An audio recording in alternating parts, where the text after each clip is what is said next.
गौतम बुद्ध बौद्ध धर्म के संस्थापक हैं, अतः गौतम बुद्ध का अध्ययन अत्यंत आवश्यक है।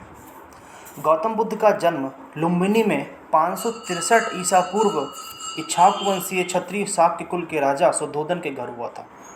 उनकी मां का नाम महामाया था, जो कोलीय वंश से थी, जिनका निधन इनके जन्म के 7 दिन बाद हुआ और उनका पालन महारानी की छोटी सगी बहन प्रजापति गौतमी ने किया। कहा जाता है उनका नाम रखने के लिए 8 ऋषियों को आमंत्रित किया गया था। सभी ने 2 संभावनाएं बताई थी, वह एक महान राजा बनेंगे, वह एक साधु या परिव्राजक बनेंगे।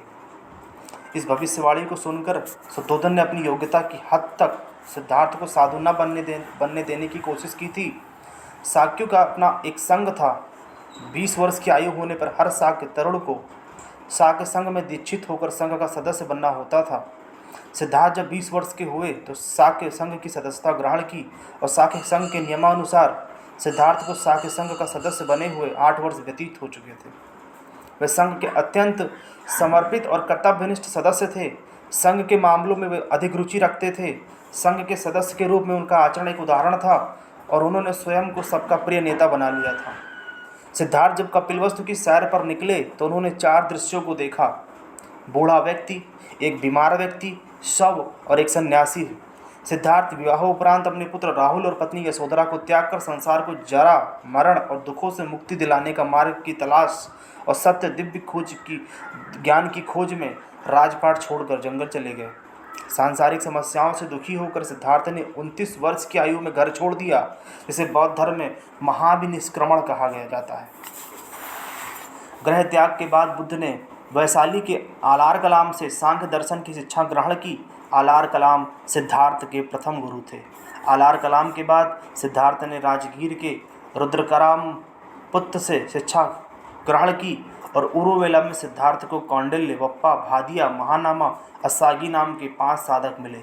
बिना अन्न जल ग्रहण किए 6 वर्ष की तपस्या के बाद 35 वर्ष की आयु में वैशाख की पूर्णिमा की रात निरंजन नदी के किनारे पीपल के पेड़ के नीचे सिद्धार्थ को ज्ञान की प्राप्ति हुई।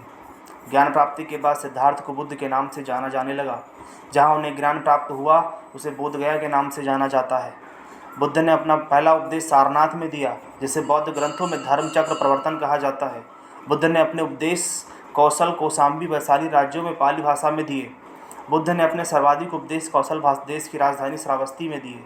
उनके प्रमुख अनुयायी बिम्बिसार, प्रसेनजित और उदयन थे। बुद्ध की मृत्यु 80 वर्ष की आयु में महात्मा बुद्ध का जीवन रथ 483 ईसा पूर्व में उत्तर प्रदेश के वर्तमान कुशीनगर जिले के समीप रुक गया, जिसे बौद्ध धर्म में महापरिनिर्वाण कहा जाता है। मल्लों ने बेहद सम्मानपूर्वक बुद्ध का अंत्येष्टि संस्कार किया और एक अनुश्रुति के अनुसार मृत्यु के बाद बुद्ध के शरीर के अवशेषों को 8 भागों में बांटकर उन पर 8 स्तूपों का निर्माण कराया गया। बुद्ध के जन्म और मृत्यु की तिथि को चीनी परंपरा में कैंटोन अभिलेख के आधार पर निश्चित किया गया। बौद्ध धर्म के बारे में हमें विशद ज्ञान पाली त्रिपिटक से प्राप्त होता है। बौद्ध धर्म अनीश्वरवादी है, इसमें आत्मा की परिकल्पना भी नहीं है। बौद्ध धर्म में पुनर्जन्म की मान्यता है। तृष्णा को क्षीण हो जाने को ही बौद्ध धर्म में निर्वाण कहा गया है। लुम्बिनी वर्तमान में दक्षिण मध्य नेपाल में इसी स्थान पर 3री शताब्दी ईसा पूर्व में सम्राट अशोक ने बुद्ध की स्मृति का एक स्तंभ बनाया था।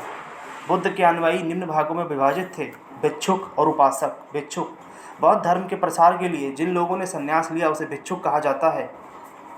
उपासक गृहस्थ जीवन व्यतीत करते हुए बौद्ध धर्म अपनाने वालों को उपासक कहते हैं। इनकी न्यूनतम आयु 15 साल थी। बौद्ध धर्म में प्रविष्ट होने को उपसंपदा कहा जाता है। बौद्ध धर्म के त्रिरत्न हैं बुद्ध, धम्म, संघ। धार्मिक जुलूस सबसे पहले बौद्ध धर्म में ही निकाला गया था। बौद्ध धर्म का सबसे पवित्र त्यौहार वैशाख पूर्णिमा है, जिसे बुद्ध पूर्णिमा कहा जाता है। बौद्ध धर्म से जुड़े प्रमुख स्थल हैं, जैसे लुम्बिनी, वह स्थान जहाँ बौद्ध धर्म का जन्म हुआ। बोधगया, जहाँ बौद्ध भगवान को ज्ञान की प्राप्ति हुई। सारनाथ, जहाँ बुद्ध को दिव्य ज्ञान देना प्रारंभ किया। कुशीनगर, जहाँ बुद्ध का महापरिनिर्वाण हुआ। दीक्षा भूमि नागपुर, जहाँ बौद्ध धर्म का पुनरुत्थान हुआ।